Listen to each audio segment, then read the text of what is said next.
Қайырлы кеш, құрметті көрермендер. Эфирде Барыс Медиа, студияда Нигара Джендеева. Бүгін біз мұсылмандар үшін ең қасиетті айлардың бірі Рамазан және ораза туралы әңгімелесеміз. Көп адам оразаны тек аш жүру деп түсінеді. Алайда шын мәнінде Рамазан ол рухани тазару айы. Осы тақырыпты дұрыс әрі кеңінен ашу үшін бүгін бізбен бірге байланыста шариғат пен пәтуа бөлімінің маманы Жүсіп Шұғайұлы. Қайырлы кеш. Қайырлы кеш баршамызға. Жүсіп Шұғайұлы, Қарағанды облыстық Қанет Баба мешітінің ұстазы, шариғат және пәтуа бөлімінің маманы. 2025 жылы үздік пәтуа маманы атанған. Сұхбатты бастамас бұрын, құрметті көрермендер, эфирге лүпіл басып, пікір қалдыруды ұмытпаңыздар. Және осы эфирдің сілтемесімен достарымызбен, таныстарымызбен бөлісіп кетіңіздер. Ең алдымен Рамазан айы дегеніміз не? Жалпы оның тарихына тоқталатын болсақ, бұл айдың мәні қай кезеңнен бастау алады? Барша мадақтар мен мақтаулар әлемдердің Раббысы Аллаға, салауаттар мен сәлемдер ардақты пайғамбарымызға болсын. Енді Рамазан айы бұл біздің дініміздегі 5 парыздың біреуі, 5 парыздың үшіншісі болған ораза ұсталатын ай. Енді бұл ай бізде көне мынау ескіше ислами жыл санауы бойынша, ай есебі бойынша 9-шы ай болып саналады. Бұл әлем мұсылмандарының бір асыға күтетін, тойлайтын, рухани жаңаратын, Алланың мейірімін күтетін ай. Өйткені бұл ай енді жалпы хижреттің дейміз ғой. Мынау пайға біздегі ислам дініндегі жыл санау пайғамбардың Мекке қаласынан Медине қаласына көшуімен басталады. Осы Мекке қаласына көшіп барғаннан кейін, Медине қаласына көшіп барғаннан кейін, 2 жылдан кейін осы Рамазан айы тойлана бастаған, Рамазан оразасы парыз бола бастаған. Бұлайша айтқан кезде қазіргі біздің жыл санауымызбен 624 жылы осы Рамазан айындағы ораза парыз болған екен. Бұл қасиетті Құран кәрімде Бақара деген сүре бар, соның 83-ші аятында Алла тағала былай деп береді: ей иман еткендер, сендерден бұрынғыларға парыз болған сияқты Рамазан оразасы да сендерге парыз болды дейді. Енді бұрынғы ислам дінінен бұрынғы қауымдарда жалпы бір ораза деген құлшылық бар негізі. Бірақ ол жаңағы Рамазан айы сияқты жылда бір ай ұстайтын ораза емес. 3 күн немесе 5 күн, 2 күн деген сияқты сондай бір құлшылықтар болған. Бірақ осы 624 жылдан бастап жылына бір ай бойы Рамазан айында ораза ұстау жалпы қасиетті Құран кәрімнің аятымен бекітілген, жалпы исі мұсылман бүкіл пайғамбардың үмметіне парыз етілген. Жалпы қысқаша айтқан кезде осы Рамазан айының тарихы осындай бізде. Қасиетті Құран дәл осы Рамазан айының...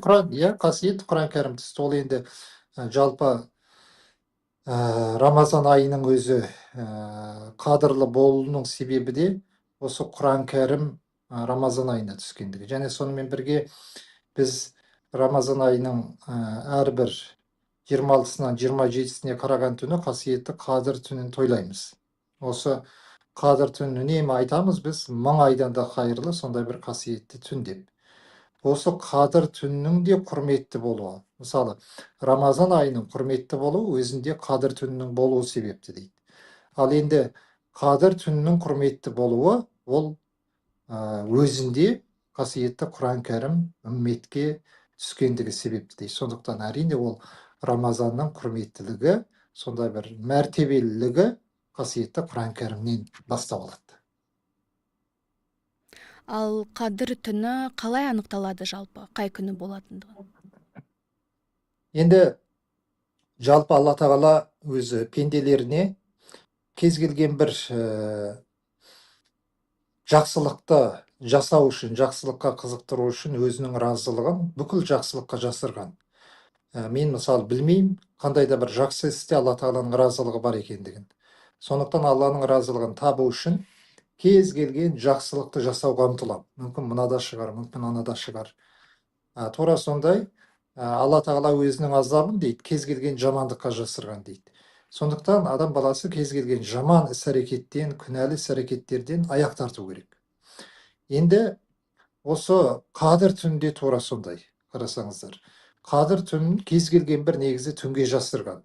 Ол Рамазан айында болуы мүмкін, немесе басқа айда болуы мүмкін. Бірақ көпшілік ғалымдар осы Рамазан айында деп бір келісімге кітаптардан, дәлелдерден қарап отырып солай бір шешім шығарған.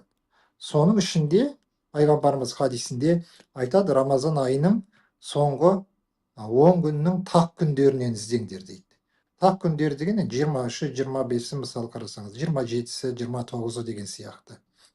Енді көптеген ғалымдар осы тақ күндерінің ішінде де қайсы күнге басымдылық берген, осы 26-сынан 27-сіне қараған түні. Демек, 26-сынан 27-сіне қараған түні қадір түні болу ықтималдылығы өте жоғары. Бірақ бір адам шынайы түрде қадір түнін тапқысы келсе, Рамазан айының соңғы 10 күндігіндегі тақ күндерді жақсы ұтымды пайдалану керек. Біз көпшілігіміз ораза деп айтып жүрміз да. Бірақ шариғатта оразаға қатысты бір арнайы бір анықтама бар ма? Ораза дегеніміз не жалпы? Жалпы біздің шариғатымызда өзі сауым дейді ғой оразаны, немесе имсак дейді. Бұл тілдік мағынасы жалпы тыйылу, кез келген нәрседен тыйылуды ораза деп атайды. Ал енді біздің шариғатымыздағы, дініміздегі ораза ол қандай ораза? Екі нәрсе керек. Біріншісі ниет, екіншісі таңнан кешке дейін, мынау таң намазының уақыты кіргеннен бастап, ақшам намазының уақыты кіргенге дейін ішіп жеуден, былайша айтқан кезде ер әйелдің арасындағы болатын қарым-қатынастан сондай оразаны бұзатын істерден тыйылуды біз ораза деп атаймыз. Бұл жерде бір ескере кететін маңызды мәселе, бірінші ниет керек екен. Ниет. Мысалы, бір адам таңнан кешке дейін аш жүруі мүмкін, су ішпеуі мүмкін, жаңағы ораза ұстайтын адамдардың бүкіл жасауы мүмкін, бірақ ол адамда мен Алла разылығы үшін ораза ұстаймын деген ниет болмаса, оның ұстаған оразасы ораза болып саналмайды. Құлшылықты әдеттегі іспен ажыратып бөліп тұратын нәрсе ниет. Демек, біздің дініміздегі оразаның анықтамасы осы: Алла разылығы үшін ниеттеніп, таңнан кешке дейін оразаны бұзатын кез келген істен тыйылу, бұл оразаның бір, қарасаңыздар, жеге бөліп тастаған. Біріншісі ол жалпы адамдардың ұстайтын оразасы дейді. Жалпы кез келген адамның ұстайтын оразасы ол қандай ораза? Адамның өзінің тамақтан ғана тыйылуы болды. Тамақтан тыйылады, бұл жалпы адамдардың, көп адамдардың ұстайтын оразасы. Екінші сатыдағы, енді бір табан жоғары ораза. Ол кішкене, былайша айтқан кезде арнайы дейміз бе, кішкене сауабы көп ораза. Бұл адам тамақтан тыйылады, және сонымен бірге құлағында тыяды, дұрыс емес сөзді естуден, көзінде тыяды, тілінде тыяды, мысалы өсек, өтірік, анау мынау деген нәрселерді айтудан, қолында, аяғында жамандықтардан тыяды оразада. Бұл жаңағы біріншісіне қараған кезде сауабы жоғары ораза. Ал ең жоғарғы дәрежедегі ораза ол қандай ораза дейді? Адам ішіп жеуден, оразаны бұзатын нәрселерден тыйылуы, және сонымен бірге көзін, құлағын, былайша айтқан кезде аяқ қолында жаман істерден тыю, және сонымен бірге адам жүрегінде де, ішкі жан дүниесінде де біреуге жамандық ойламау. Міне бұл нағыз оразаның мақсаты, нағыз көп сауап әкелетін ораза дейді, қарасаңыздар. Сондықтан біздің шариғатымыздағы ораза негізі осындай ораза. Алла тағала мұсылманға оразаны не үшін парыз деп берген? Неге сүннет емес? Мысалы, парыз ол міндеттелген іс-әрекет, ал сүннет ол қалауы бойынша, адамның қалауы бойынша сауапты көбейту үшін жасалатын іс-әрекет. Сонда неге ораза дәл парызға кіреді? Ораза, енді мынандай нәрсе бар, қарасаңыздар. Оразаның бірнеше сипаттары дейміз бе, бірнеше сыры бар. Сол себепті Алла тағала бізге парыз етті деп айтуға болады. Енді әрине оның біріншісі бізде қасиетті Құран кәрімде аят келген үшін. Құран кәрімнің аяты бар, жоғарыда мен оққан сияқты. Я аyyuhallazina amanu kutiba alaykumus siyamu kama kutiba alal ladzina min qablikum la'allakum tattaqun. Иман еткендер, сендерден бұрынғыларға парыз болған сияқты, сендерге де біз оразаны не істедік дейді. Кутиба деген сөз бұл жердегі жазып қойдық. Былайша айтқан кезде міндеттедік деген мағынаны білдіреді. Біздің ислам дінімізде оразаның парыздық дәрежесі осы себепті. Ал енді оның несі де бар, басқа да сырлары бар. Мысалы қарасаңыз, парыз етуінің, оразаны парыз етуінің мақсаты, басқа да сырлары бар. Соның біріншісі ол Алла тағала мені кез келген жерде көріп тұр деген сезімді пендеге бір жасырын жерде болсын, әшкере жерде болсын, көптің ортасында болсын, бір сездіру үшін. Және сонымен бірге, мысалы, жаңа мен жоғарыда айтып кеттім ғой, ол ораза деген нәрсе тек қана тамақтан тыйылу емес, ол ойды да үнемі жақсы нәрсе ойлап, адамның жаман іс-әрекеттері болса, бір сипаттары, әдеттері болатын болса, содан арылуға әрекет жасайтын ай дедім бұл. Сондықтан да міне, осы жаман істерден тыйылып, адамның жақсы жаққа бұрылуы үшін, осыған бір себепші болу үшін Алла тағала Рамазан айында оразаны парыз етті. Себебі бұл жерде бірнеше түрлі оның себептері де бар. Кез келген, мысалы, Абай атамыз айтады ғой, тамағы тоқтық, жұмысы жоқтық аздырады адам баласын дейді. Тамақтың тоқ болуы көп жағдайда адамның бір, былайша айтқан кезде, нәпсінің кішкене семіріп, белгілі бір қателіктерге ұрынуына себепші болады. Ал Рамазан айындағы аштық, сол былайша айтқан кезде адамның өзінің кім екендігін ойлап, кішкене аштыққа сабыр етуді үйрететін ай. Былайша айтқан кезде өзінің нәпсісін кішкене тәрбиелейтін ай. Ал осылай адамның жамандықтан жақсы жаққа қарата бет бұруы, нәпсісін тәрбиелеуі, бұл әрине біздің дініміздегі ең негізгі мақсат. Сондықтан Алла тағала бізге өзімізді рухани жақтан жақсы жаққа бұру үшін осы ислам дінінде оразаны парыз етті. Жоғарыда айтқанда, әрине ол қасиетті Құран кәрімнің бірінші аяты болған үшін, екінші осындай бір бізде тәрбиелейтін, оразада тәрбиелік бір маңызы бар. Ораза барлық адамға ұстау ол міндет, иә. Бірақ қандай жағдайларда адамға ораза ұстамауға рұқсат етілген? Жалпы балиғат жасына толған кез келген ер және әйел адамға оразаны ұстау Алла тағала міндеттеген, бірақ көптеген себептер бар оразаны ұстамауға болатын, парыздығын мойнынан түсіретін. Соның біреуі, мысалы, адамның ораза айында 90 шақырым жерден, алыс жерді ниет қалып, мақсат қалып, сапарға шығып кетуі. Бұл адамға ораза парыз болмайды. Парыз болмайды деген кезде, дәл сол сәтте парыз болмайды. Бірақ ол кейін өзінің ел жұртына келгеннен кейін оның қазасын өтеу керек. Оразандай,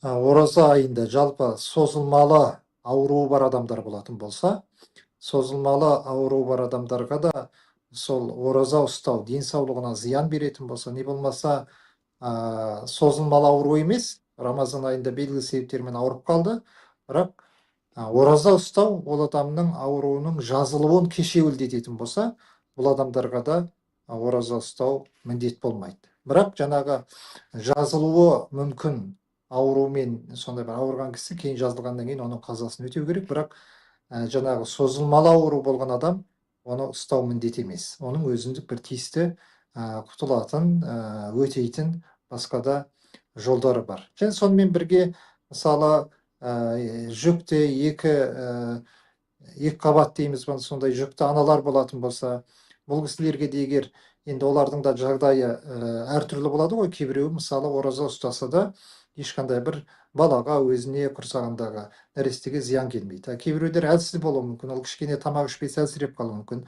Ол адамдарға да ораза ұстамауға болады, бірақ ол кейін өзінің жағдайы келген кезде қазасын өтеу керек. Және сонымен бірге балиғат жасына толмаған кішкентай сәбилерге ораза ұстау міндетті емес. Міне осында бірнеше бөліктегі адамдар бар, ораза міндеттелмейтін. Енді әлеуметтік желілерде бір-екі жыл бұрын өте әсерлі бір оқиға тараған еді. Бір танымал иманға қарапайым бір адам осындай сұрақ қойған екен. Қазір оқып көрейін.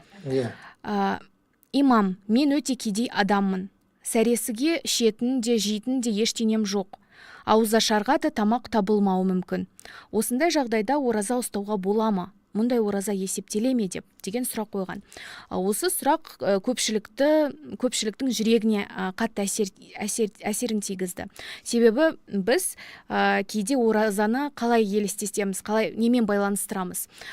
Толып тұрған дастархан, сәресінде де, ауызашарда да, түрлі тағамдар деген сияқты.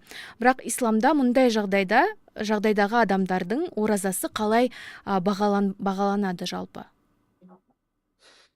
Жалпы мен осы мәселеге кіруден бұрын мына мәселені аша кеткім келіп тұр.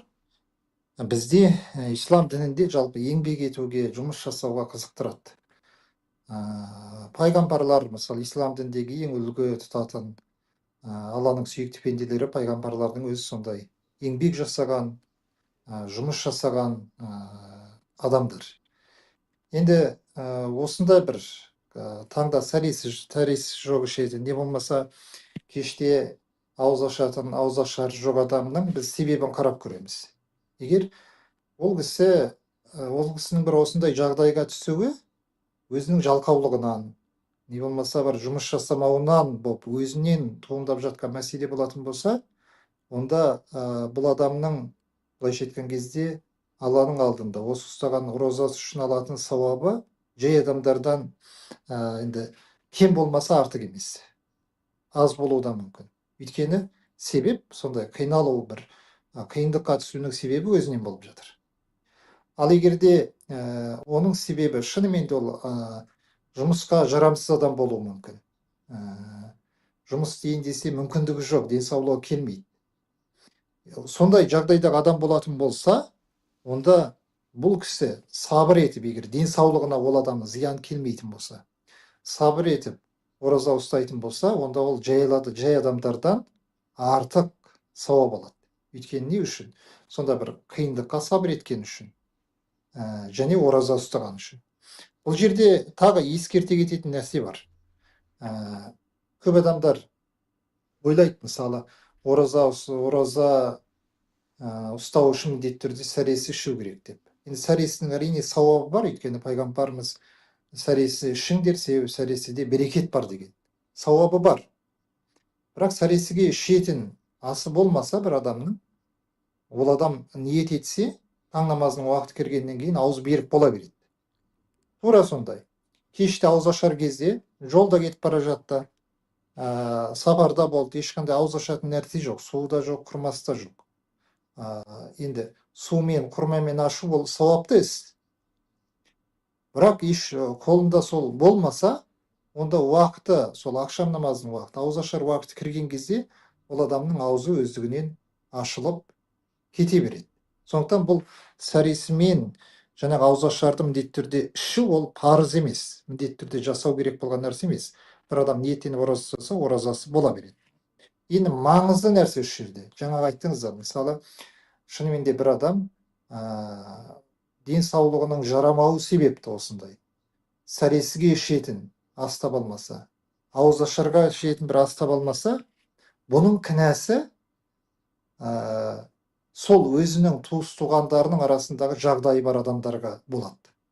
Не болмаса сол өңірдегі жағдайы бар ауқатты адамдарға болады. Себебі біздің ислам дінімізде өзі екі ортаны, мынау жоға кішкене байлығы бар адамдармен осындай жағдай жоқ. Жағдай жоқ деген кезде жаңа түсіндірдім ғой, ол жарамайды жұмыс жасауға. осындай адамдардың арасын байлап тұратын нәрсе ол зекет, осы бір-біріне қарайласу, садақа деген нәрсе бар да. Сондықтан жаңағындай жағдайға түскен адамның ең басты кінәсі сол, былайша айтқан кезде жауапкершілігі дейміз бе, туыс туғандарының ішіндегі жағдай бар адамдарға және сол өңірдегі жағдай бар адамдарға болады. Ертең олар өз өңіріндегі сондай адамдардан жауап беруі мүмкін Құдайдың алдында. Не үшін мысалы сондай адамдар бар, ол адам мүмкіндігі бола тұра оған қарайласпады деген сияқты. Ал егер Осылай. осы жағдайы бар адам білмесе ше? Білмесе, білмеген нәрседен ешқандай Мысалы, ол сұралмайды. білмейді, иә. Бірақ сондықтан да мен айттым, бірінші туыс туғандар деп айттым. Өйткені туыс туғандары, ағайындары сол арадағы. Ол мысалы бір адам шынымен де денсаулығы себепті, қол аяғы жаралмағандығы себепті сондай қиындықта жүретін болса, оны біледі міндетті түрде туыс туғандар. Міндетті түрде туыс туғандарының арасында сол адамға бір Рамазан айы бойы тамақтандыруға мүмкіндігі бар адам болады. Кез келген бір ортада. Ол оған қарайласпаса, ол былайша айтқан кезде жауапкершілік арқалайды. Рахмет, түсінікті. Енді тағы бір мәселе бар, осыған байланысты. Қоғамда кей адамдар өздері жайлы былай дейді. Мен өмірімде бірде-бір рет ораза ұстап көрмедім. Намаз да оқымадым, мешітке де бармадым. Мен күнәһармын. Сондықтан ораза ұстауға лайық емеспін. Алла менің оразамды қабыл етпейді деп өздері діннен шеттеніп жатады, иә. Исламда осындай түсінік бар ма жалпы? Мен күнәһармын, сондықтан құлшылық жасай алмаймын деген сияқты. Жалпы біздің ислам дінінде тек қана күнәһар емес адамдар, олар пайғамбарлар. Пайғамбарлар ғана Алланың қорғауымен күнә жасаудан қорғалған. Басқа адамдардың барлығының күнәсі бар. Ол имам болсын, ол оқыған, осы дінді оқыған адам болсын, барлығының белгілі дәрежеде өзінің жасаған күнәлары бар. Былай жеткен кезде күнәдан ешкім таза емес. Маңыздысы, Алла Тағала қасиетті Құран кәрімде айтады, бұл Зумар сүресінің 53-ші аяты: «Ла тақнату мир рахматилла». Сендер Алланың рахметінен ешқашан үміт үзбеңдер дейді. Алланың рахметінен ешқашан үміт үзбеңдер дейді. Енді бұл мысалы бір адамның сондай менің күнәм көп нәрсе жасадым, енді Алла мені кешірмейді деп үмітсіздікке салуының өзі негізі біздің діни сенім бойынша нәпсі мен шайтанның азғыруының бір жолдары. Адамды солай үмітсіздікке салып, құлшылық жасамауға, осындай Құдайдың әмірлерін орындамауға итерме дейді. Негізі мұсылман адамның өмірдегі қағидасы екі нәрсенің арасында болу керек. Біріншісі Алланың рахметіне деген үміт, екіншісі Алланың азабынан қорқыныш. Адам осы екі нәрсенің ортасында өмір сүру керек. Біз кез келген жақсылықты, құлшылықты жасаған кезде біз Алланың рахметінен үміт етіп, ертең соның сауабын аламыз ғой, сыйлығын көреміз ғой деген мақсатта жасаймыз. Ал кез келген бір жаман, күнәлі істі, ол ұрлық болсын, біреуді алдау болсын, одан біз сақтанамыз. Не үшін? Өйткені содан біз Алла Тағаланың азабына жолығып қалуымыз мүмкін. Ертең сұраққа тартылуымыз мүмкін. Сол үшін. Міне осы екі нәрсенің ортасында өмір сүру керек. Егер бір адам екеуінің біреуін жоғары қойып қоятын болса, мысалы не ол? Жаңағы Алла Тағаланың азабын жоғары қойып қойды. Мен қанша күнә жасадым, болды. Мен енді Алла Тағала кешірмейді десе, ол Алла Тағаланың азабын жоғары қойып қойған болады, рахметінен үміт үзген болады. Демек, ол адам өмірдегі біздің діни көзқарас бойынша тура исламның салып берген сызығынан, жолынан ауытқиды ол жерде. Алла Тағаланың рахметінен үміт үзу арқылы. Сондықтан қандай күнә жасаса да адам, енді бұл күнә жасай беру керек деген сөз емес. Білместікпен, балалықпен, жастықпен небір іс-әрекеттерді жасап қоюы мүмкін. Бірақ ол адам шынайы тәубе ететін болса, Алла Тағала ол адамның тәубесін қабыл етеді. Өйткені Құран кәрімде Фурқан сүресінің 70-ші аятында мынандай да аят бар. Алла тағала шынайы тәубе етіп, жасаған істерінен өкініп, өзіне қайтқан адамдардың жамандықтарын дейді, жақсылыққа ауыстырып жібереді дейді. Қараңыз, жамандықтарын жақсылыққа ауыстырып жібереді дейді. Пайғамбарымыздың да хадисі бар. Мынау Алла тағала бір шөлде мысалы кетіп бара жатыр бір адам көлікпен. Сол көлігін жоғалтып алса, мысалы түйесін болсын немесе жылқысын болсын, соны іздеп әйтеуір бір арып шаршап шөлдеген кезде тауып алса, сол адам қалай қуанады дейді. Тура сондай Алла тағала жолдан тайып кетіп, жастықпен болсын, кез келген ортаның себептерінен болсын, бірақ дұрысталып өзіне қайтқан адамды көрген кезде Алла тағаланың былайша айтқан кезде бір қуанышы, рахметі, мейірімі тура сол адам сияқты болады екен. Міне Рамазан айы осындай Аллаға қайтатын ай, Алланың мейіріміне қайтатын ай. Адам өткен өмірінде қаншалықты іс-әрекеттер, күнәлар жасауы мүмкін, қателіктер жасауы мүмкін, бірақ ол нәрсе Алланың рахметіне қайтуға ешқашан бөгет болмайды. Алла тағала шынайы тәубе ететін болса, тәубенің шарттары бар ғой. Жаңағы жасап жатқан қателіктері болса, күнәлары болса, соны тастау керек, өкіну керек, соған қайтпауға серт беру керек өз-өзіне. Осы шарттар орындалатын болса, Алла тағала кез келген күнәсін кешіреді және тәубесін қабыл етеді. Ал мысалы егер бұрын адам дінге жақын болмаса, бірақ Рамазан айында ораза ұстап өзі түзелгісі келсе, Алла тағала оған қалай қарайды? Әрине қабылдайды, бірақ қазіргі ортада оған керісінше теріс қарайды. Мысалы, кеше дінге мүлдем қызығушылығы жоқ адам бүгін мешітке барса, намаз оқыса, ораза ұстаса, оған бірден жаман көзқараспен қарайды. Ой, кеше бүйтедің ғой, сөйтедің ғой деп, бүгін имам болдың ба деген сияқты қазіргі қоғамда өте кең таралған нәрсе ол. Оған не айтарыңыз бар ма жалпы? Адам қалай қабылдай білу керек осы сынды? Жалпы біз ислам тарихына қарайтын болсақ, сахабалардың өзі, негізі көптеген сахабалардың бұрынғы дәуірі басқаша болған. Пайғамбар келгеннен кейін ислам дінін қабылдап, олар басқаша өмірге ауысты. Демек, адам өткен өмірімен өмір сүрмеу керек. Мысалы, бір адам қателіктерде не бір іс-әрекеттер жасады, ол кезде ол адам ортаның әсері болуы мүмкін. Кез келген бір себептер болуы мүмкін, дұрыс нәрсені көрмеген болуы мүмкін. Ал белгілі себептермен Алла тағала ол адамның жүрегін ашты, рухани жақтан бір тазаруына себепші болды, тазартты делік. Ол дұрыс жолға түсіп жататын болса, ол керісінше қуанышты нәрсе. Маңайындағы адамдар оны былай етектен тартпай, енді дұрысталып келе жатса, сен кешеген ананы жасап жатыр едің ғой, кешеген мынадай болып жүредің ғой, неге бүгін осылай істей қалдың, тазара қалдың, осылай тақуа бола қалдың деген сияқты, дұрыс бола қалдың деп, ол адамды етектен тартпай, керісінше сол жаман әдеттерін, дұрыс емес әрекеттерін тастап, кішкене үлкенге құрмет, кішіге ізет деп, 5 уақыт намазын оқып жүргеніне ол адам, өзге адамдар қуанып, керісінше соны қолдау керек. Ал енді бір адамның ортасында сондай болса, ол адам енді таныды. Мысалы, оразаның парыз екенін ол шынымен енді білді. Құдай ертең сұрайтынын, сұралатынымызды ол адам енді түсінді.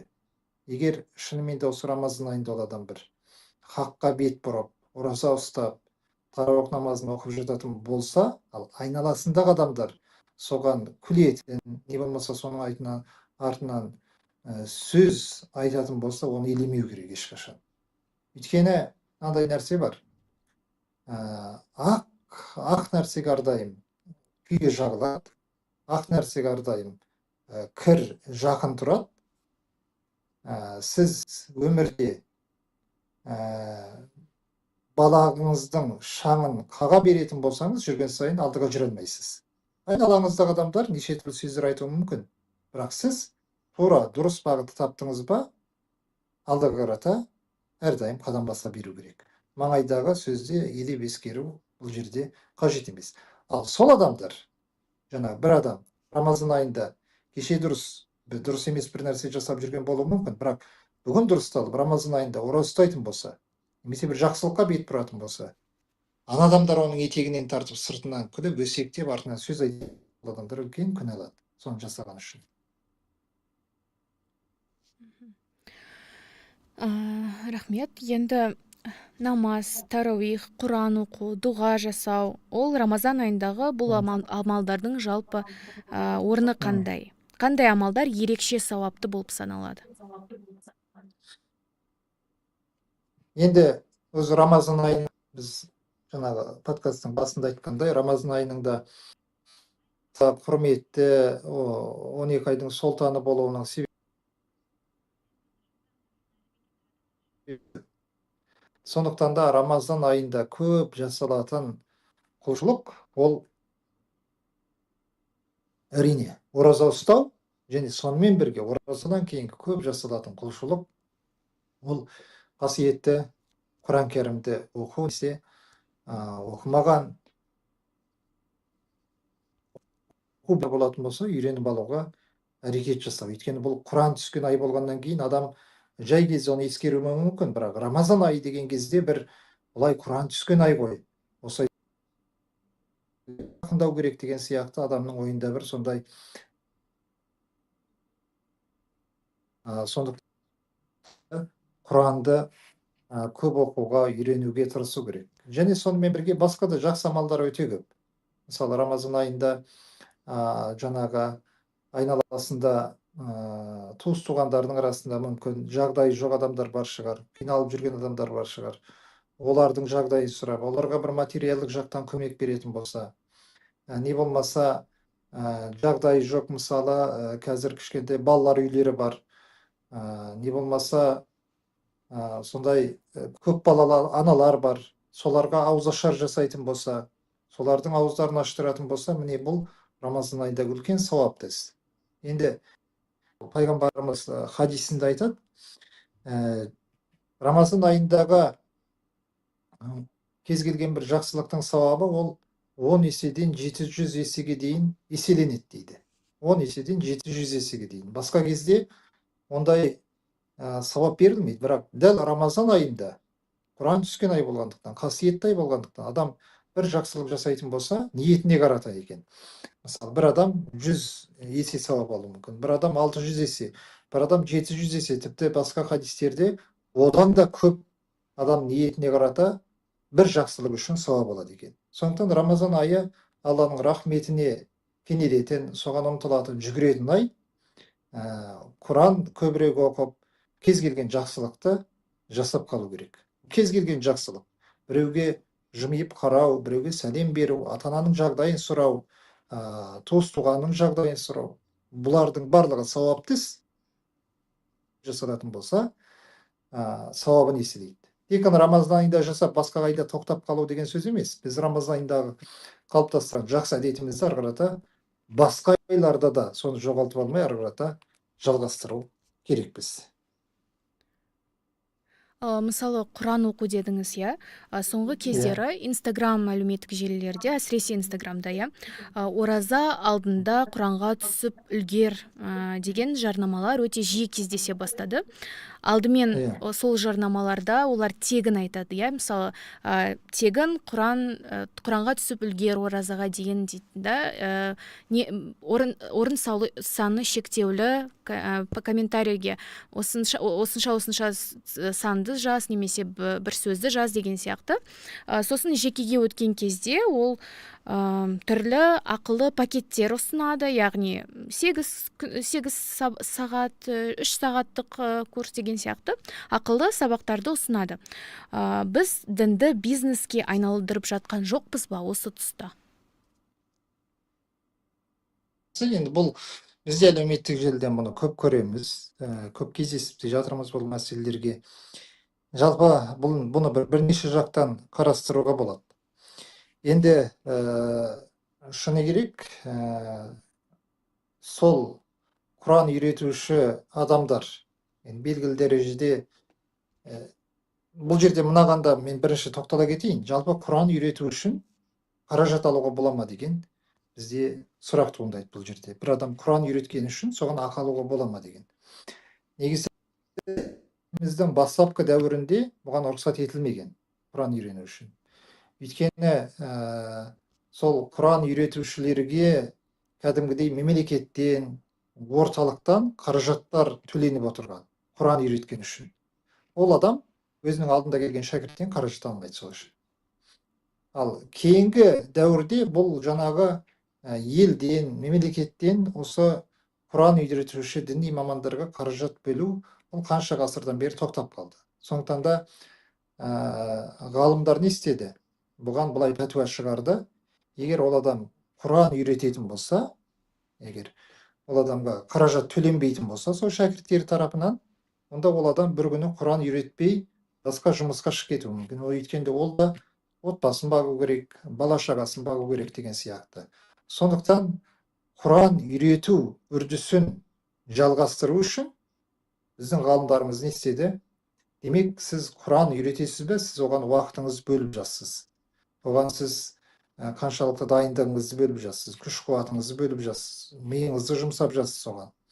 Сондықтан белгілі дәрежеде соның қарымжысы ретінде қаражат алуға болады деген рұқсатнама былайша айтқан кезде пәтуа берген.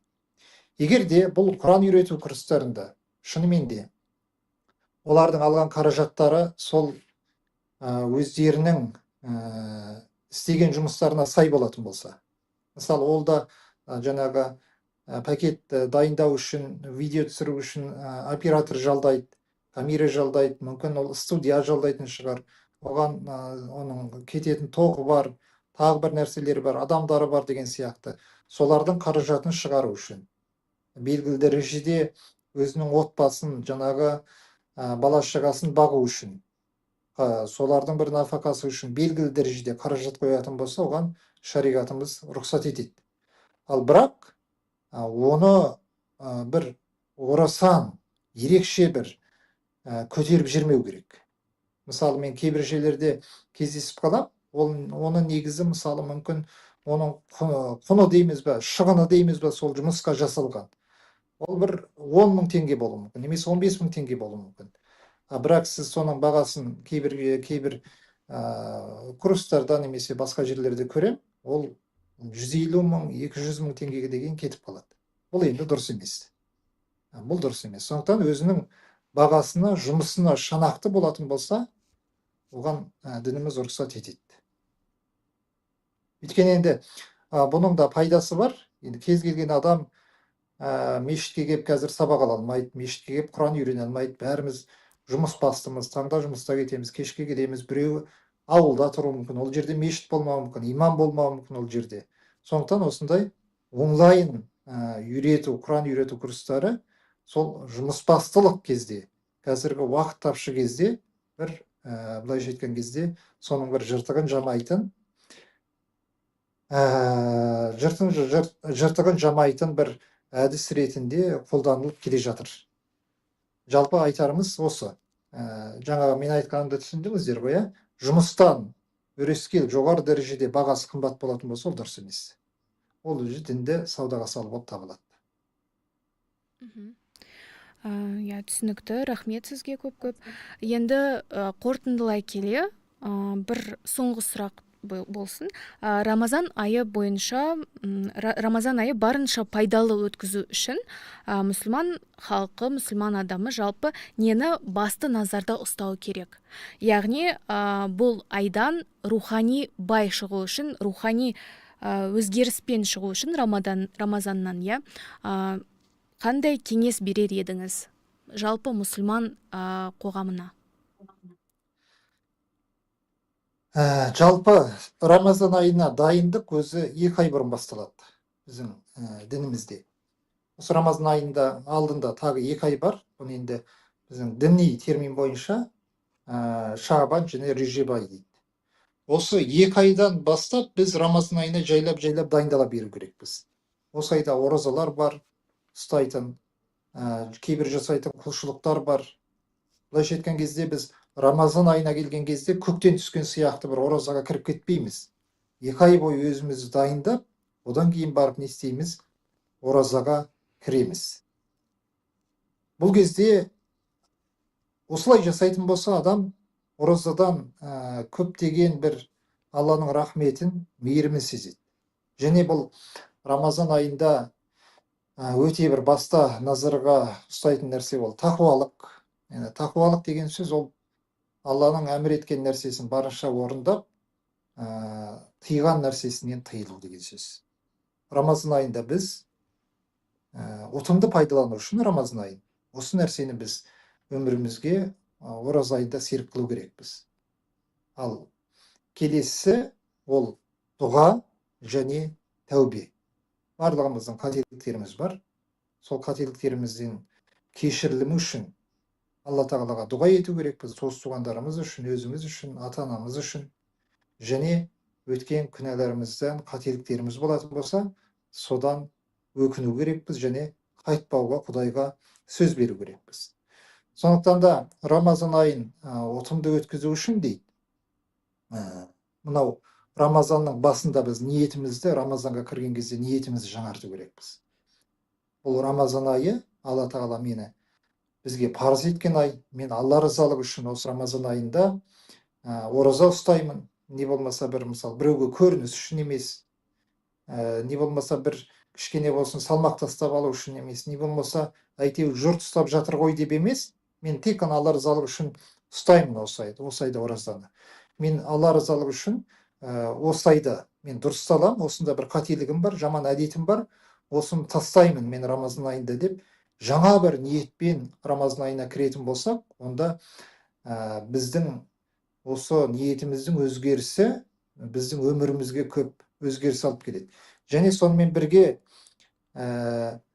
Рамазанның соңғы 10 күнін өте ұтымды пайдалану керекпіз. Жаңа мен жоғарыда айтып кеткендей, бұл түндердің, енді көптеген ғалымдардың көзқарасы бойынша, бұл түндердің біреуі қадір түні болуы мүмкін. Қадір түнінде біздің дұғамыз сәйкес келіп қалып, сол Алла тағалаға дұға ететін болсақ, біздің дұғамыз қабыл болады. Бұл біздің өміріміздің өзгеруіне себепші болады. Және Рамазан айының соңында біз өзімізге есеп беру керекпіз. Осы жылы, мысалы 2026 жылы Рамазан айында мен не істедім, не істей алмадым, не нәрсеге менің қолым жетпей қалды, не нәрсеге үлгермей қалдым. Келесі жылға солай біз жоспар қоямыз. Бұл қайтадан мен айтам, Рамазан айы тек қана тамақтан тыйылатын ай емес, Рамазан айы өзіміздің рухани жаңғырып, рухани тазарып, бойымыздағы жаман әдеттерімізді жақсы жаққа қарата ауыстыратын ай. Және сонымен бірге тек қана Рамазан айында ғана бұны шектеп қоймай, Рамазан айы бойы тақуа болып, дұрыс болып жүріп, құрбан ораза айттан кейін бұрылып басқа жаққа кете тастап болмайды. Сол Рамазан айында қалыптастырған әдетімізді жыл бойы ары қарата жалғастырып кетуге әрекет жасау керекпіз. Демек, Рамазан айына кірген кезде осылай жаңа бір ниетпен кіретін болсақ, Рамазан айы көптен көп бізге пайда, Алланың мейірімін алып келеді екен. Сондықтан барлық осы біздің подкастымызды көріп жатқан көрермендерге, оқырмандарға, тыңдармандарға айтарымыз осы: ниетімізді жаңартып, дұрыс, нақты ниетпен Рамазан айына кіру керекпіз. Рахмет, Жүсіп мырза. Ал енді мысалы Рамазан айынан кейін Шавваль айы басталады, дұрыс қой, иә? Кейбір деректер бойынша Шавваль айының 6 күн бойы ауыз бекіткен адамның оразасы бір жылға теңеседі деген сияқты ақпарат шыққан. Жалпы сол туралы не айта аласыз, сол дұрыс па? Енді мынандай нәрсе, жалпы мен жаңа жоғарыда хадисте айтып кеттім, Рамазан айында бір жасаған жақсылық Алла тағала 10 сауап береді дедік, ең төменгі шегі. Тура сондай Рамазан айы 30 күн болады көп жағдайда. Демек, бір күні Рамазан айының біз бір күн ораза ұстасақ, 10 күн ораза ұстағандай сауап аламыз. 30 күн ораза ұстасақ, 300 күн ораза ұстағандай сауап аламыз. Енді бізде 360 күн ғой. Қарасаңыз, ары қарата тағы 6 күн шәуәл айында ұстайтын болсақ, демек 60 күн ораза ұстаған сияқты сауап аламыз. Демек, осы Рамазан айы бойы ораза ұстап, одан кейін шәуәл айында тағы 6 күнді қосып жүрген адамның сауабы дейді, ол жыл бойы ораза ұстап жүрген адамның сауабымен бірдей болады дейді. Сондықтан да шәуәл айында ораза ұстау бұл пайғамбарымыздың сүннеті. Әрине біз ораза айт күні ұстамаймыз бұны. Ораза айтты өткізіп, жақсылап отырып, одан кейін егер мүмкіндігі болып жатса, осы шәуәл айының 6 күн оразасын ұстау бұл нәпіл ораза. Бұл ешқашан міндет емес. Бір Рамазан айы сияқты міндет емес. Бір адамның жағдайы келмесе, ұстамай ақ қоюына болады. Оған ертең Құдай, Алла тағала неге ұстамадың деп сұрамайды. Ал ұстап жататын болса, оның сауабын алады. Енді шәуәл айының оразасын бөліп ұстауға да болады. Мысалы, ораза айттан кейін 1-2 күн ұстап қойды да, қайтадан аузын ашып, тағы 2 күн ұстап, тағы 2 күн ұстап, әйтеуір 1 ай бойы ұстап болса болды. Қатарынан ұстау 6 күн бойы ол міндетті болып саналмайды. Жалпы шәуәл айының оразасы жөнінде осындай біздің дінімізде ақпараттар бар. Түсінікті. Рахмет көп сізге, Жүсіп мырза. Енді айтылмай қалған айтарыңыз болса, қосарыңыз болса, мархаба, сөз сізде. Енді осы Рамазан айында біз енді шариғат және пәтуа бөлімінде жұмыс жасап жатқаннан кейін біздерге көп сұрақтар келеді. Ана нәрсе оразаны бұзама, мына нәрсе оразаны бұзама деген сияқты. Соның ішіндегі көп келетін сұрақтардың бірі осы мынау енді система алып жатқан адамдар болады. Жамбасы өкіл алатын адамдар болады, ауырып жүрген деген сияқты. Немесе сондай жағдайда Рамазан айында ораза ұстап жүріп, соған сондай жағдайға кездесіп қалуы мүмкін. Осы мәселені мен ашып беріп кете салайын. Жалпы бізде мынау салынатын системалар, бұлар өзі жамбастан салынатындар, және мынау көк тамырдан система арқылы салынатындар бар ғой. Бұны біз бөлеміз осылай. Көк тамырдан емес, жамбастан болсын салынатын кез келген укол, ол ине оразаны бұзбайды. Ал егер система салатын болса, бұның біз құрамына қараймыз. Дәрігерлерден сұрау керек біз. Оның құрамында адам денесіне бір нәр беретін, күш қуат беретін, соны салған кезде сіз бір тамақ ішіп алған сияқты тоятындай, нәр беретіндей құрамында витаминдер болатын болса, қоспалар болатын болса, ол оразаны бұзады. Ал егер ондай нәрсе жоқ, ол тек қана бір белгілі ауруды қайтару үшін, белгілі бір жерге пайда беру үшін салынған болатын болса, ол көк тамырдан салынса да оразаны бұзбайды екен. Сондықтан осы көк тамырдан салған кезде соның құрамын дәрігерлерден міндетті түрде сұрап алсаңыздар деп айтамыз. Осы дәріге байланысты. Ал егерде мысалы дәрі ішіп жүрген адамдар болатын болса, бұл міндетті түрде дәрігерлермен ақылдасу керек. Кейбір ішетін дәрілері бар, мысалы күндіз ішу керек. Оны ішпейтін болса, ол адамның ауруы асқынып кетуі мүмкін. Онда ол адам Рамазан айында мен жоғарыда айтқан сияқты ораза ұстамай ақ қоюына болады. Егерде ол созылмалы ауру болатын болса, фидия арқылы не істейді? Фидия төлеу арқылы ол адам оразаны мойнынан түсіреді. Егер созылмалы емес болатын болса, онда ол кейін жазылған соң ұстау керек. Ал енді кейбір дәрігерлер айтуы мүмкін. Сізге мысалы дәрі ішпесеңіз де болады. Мынау бірінші дәріңізді таңертең ішіп алыңыз, сәресіде. Екінші дәріңізді ауыз ашқаннан кейін ішіңіз. Сіздің денсаулығыңыз оны көтереді десе, осылай жасап ораза ұстай беруге де болады екен. Жалпы Рамазан айында осы мәселе жөнінде көптеген сұрақтар келеді. Сондықтан көрермендердің былай жеткен кезде құлақ қағыс болуын қаладым осы мәселе жөнінде. Рахмет, Жүсіп мырза. Біздің эфиріміз де өз мәресіне жетті. Уақыт бөлгеніңіз үшін үлкен рахмет. Алла разы болсын сізге. Баршамызға Алла разы болсын, Баршамызға Алла разы болсын. Сіздерге де, ұжымдарыңызға Алла разы болсын. Табыстан табысқа жете беріңіздер өмірде. Аумин, рахмет.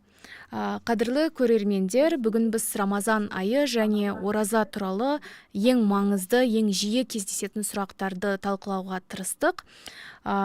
Рамазан айы бұл тек қана аш жүру ғана емес, жүректі тазарту және Аллаға жақындау айы болып табылады.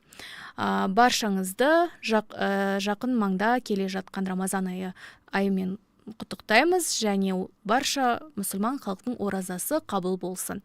Арнамызға жазылып, löпіл басып, пікір қалдыруды ұмытпаңыздар. Келесі кездескенше.